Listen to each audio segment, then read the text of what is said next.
ব্রাহ্মণবাড়িয়া ৫ আসনে বিএনপির মনোনয়ন প্রত্যাশী ও ঢাকা মহানগর দক্ষিণ কৃষক দলের যুগ্ম আহ্বায়ক আবুল হাসনাত রাজীব ভূঁইয়া দলের চূড়ান্ত সিদ্ধান্তকে স্বাগত জানিয়ে আসন্ন জাতীয় সংসদ নির্বাচনে বিএনপির মনোনীত প্রার্থী অ্যাডভোকেট এম এ মান্নানের সাথে মনোনয়ন দাখিল করেন ও দলীয় প্রতীক ধানের শীষের পক্ষে নির্বাচন করার ঘোষণা দিয়েছেন।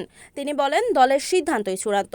ব্যক্তিগত প্রত্যাশার ঊর্ধ্বে উঠে দলের ঐক্য ও চলমান আন্দোলনকে আরও শক্তিশালী করাই তার প্রধান লক্ষ্য। বিএনপি সবসময় গণতন্ত্র ও জনগণের অধিকার প্রতিষ্ঠার জন্য আন্দোলন করে আসছে এবং সেই ধারাবাহিকতায় তিনি দলীয় সিদ্ধান্তের প্রতি পূর্ণ সমর্থন জানাচ্ছেন। আবুল হাসনাত রাজীব ভূঁইয়া আরও বলেন, দলের যে প্রার্থী মনোনয়ন পান না কেন, সকল নেতাকর্মীকে ঐক্যবদ্ধভাবে ধানের শীষের পক্ষে মাঠে থেকে কাজ করতে হবে।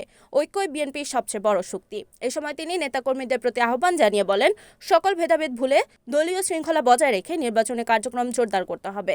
জনগণের ভালোবাসা ও সমর্থন নিয়েই বিএনপির বিজয়ের পথে এগিয়ে যাবে বলে তিনি আশাবাদ ব্যক্ত করেন। এ সময় উপস্থিত ছিলেন সরকারি তিতুমির কলেজের সাবেক ছাত্রদল নেতা মোহাম্মদ আরিফ সরকার, ব্রাহ্মণবাড়িয়া জেলা সাবেক ছাত্রদলের সহসাধারণ সম্পাদক মোজাম্মেল হক রাজু, লাউর ফতেপুর বাজারের রাকিবুল ইসলাম, যুবদল নেতা ও রেমিটেন্স যোদ্ধা মোহাম্মদ শাহিন মিয়া সহ বিএনপি নেতাকর্মীরা।